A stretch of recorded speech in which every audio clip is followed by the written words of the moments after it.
dalka Uruguay iyo Latin America waxaa gilgishay geerida Jose Pepe Mujica kaasoo lagu naanaysi jiray madaxweynaha saboolka ah.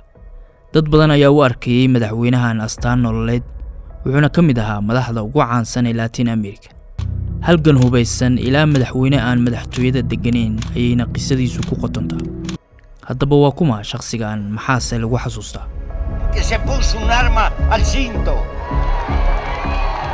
Jose Alberto Mujica Cordano wuxuu 20kii May 1935 ku dhashay magaalada Montevideo ee caasimadda Uruguay. wuxuuna ka dhashay lana koray qoys sabool ah. aabihii wuxuu ahaa xoolo dhaqato halka hooyadiina ay ahayd asal ahaan Talyaani. Mujica intii uu yaraa wuxuu la kulmay duruufo nololeed oo adag, wuxuuna asigoo daayara uu bartay qiimaha shaqada adag, hambalnimada iyo inuu dadkiisa ka fakaro. arrimahan ayaana asaas u noqday shakhsiyadda uu yeeshay ee dunida caanka ka noqotay. dhamaadkii kontomeeyadii ee qarnigii la soo dhaafay ilaa bilowgii 60meeyadii, Mujica wuxuu ku biiray ururka Tupamaros, koox hubaysan oo dagaal kula jirtay nidaamkii ka jiray dalka. Tupamaros waxay qaadeen weeraro ka dhan ah bangiyada iyo xarumaha dawladeed, iyagoo oo doonayay inay dhiirigeliyaan kacdoon dadweyne. ururkan ujeedkiisu wuxuu ahaa inuu afgambiyo dawladda Uruguay si uu u dhiso dawlad bulsho ama socialist government, wuxuuna dhiirigelin ka helay kacdoonkii Cuba ee Fidel Castro.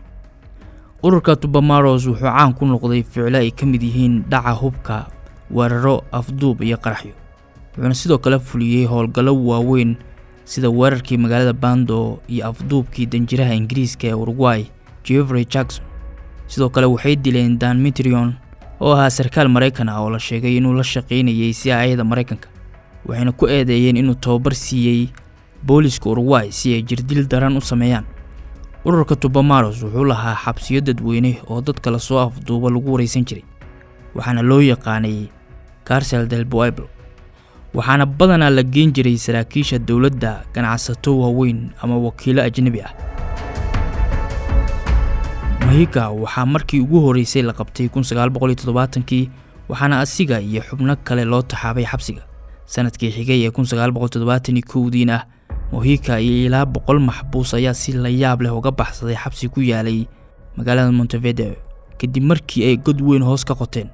waxayna ahayd baxsashadii ugu weyneed taariikhda Uruguay, waana mid ka mid ah kuwa ugu yaabka badan ee Latin America laga diiwaan geliyay.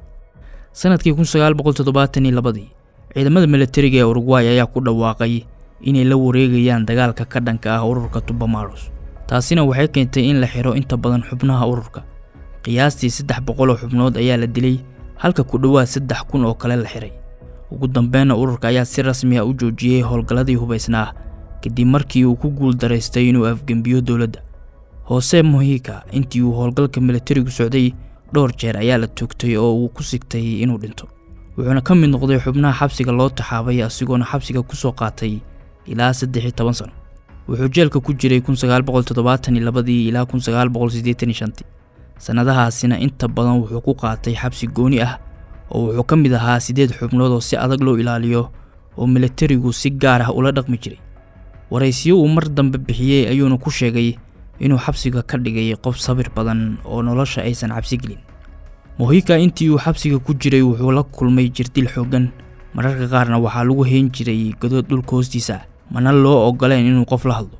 sida la sheegana dhowr jeer ayaa looga shakiyay inuu waashay oo waxaa la soo gudboonaatay xaalad caafimaad oo dhanka maskaxda ah.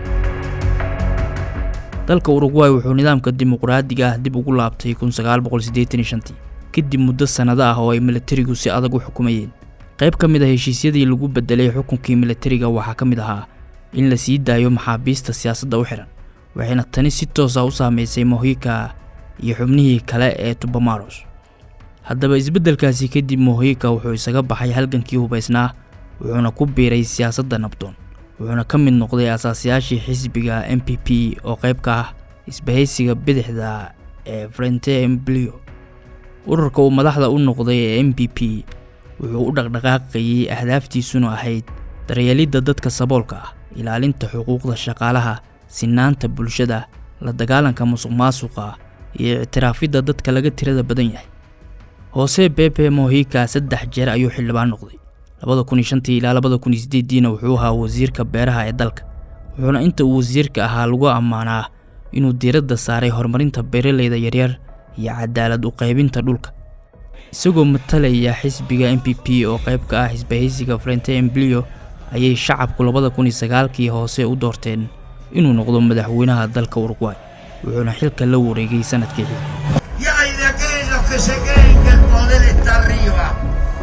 kadib markii uu dalka ku qabsan waayay halgan hubaysan. wuxuu xukunka dalka ku guuleystay asigoo ah siyaasi rayid ah. hadalkiisa qayaxan, noloshiisa fudud iyo mowqifkiisa dhanka cadaaladda ayaa u sahashay inuu kasbado codka shacabka. intii uu ahaa madaxweynaha Uruguay 2010 ilaa 2015 ma uusan bedelin habnololeedkiisii, wuxuuna ahaa mid doortay nolol fudud oo ka duwan madaxda kale ee caalamka. Mujica wuxuu diiday inuu ku noolaado qasriga madaxweynaha, wuxuuna deganaa beertiisa yar ee ku taalay banaanka caasimadda Montevideo. ma uusan adeegsan jirin gaari qaali ah ama mid aan xabadda karin, ee wuxuu wadan jiray gaarigiisa duugoobay ee Volkswagen Beetle. wuxuu mushaarkiisa in ka badan 80% si joogto ah u siin jiray hay'adaha samafalka iyo dadka saboolka, wuxuuna kasbaday in caalamku ugu yeero madaxweynaha ugu dabacsan caalamka. khudbado badan oo nolosha ku saabsan oo uu jeediyay ayaa hadalhayn badan dhaliyay, sida hadal jeedintiisii shirkii Rio +20 ee 2012 qaramada midoobay qabatay. wuxuu sheegay in horumarka dhaqaale uusan micno lahayn haddii uu burburinayo xiriirka bini'aadamka, jacaylka, saaxiibtinimada iyo farxadda dhabta ah. sidoo kale wuxuu sheegay in bini'aadamku abuureen waxyaabo badan oo aan loo baahnayn micno badanna ku fadhiyin, waxyaabahaasina aalaaba loo dadaalo sidii loo iibsan lahaa ayadoo marka dambena la iska tuurayo.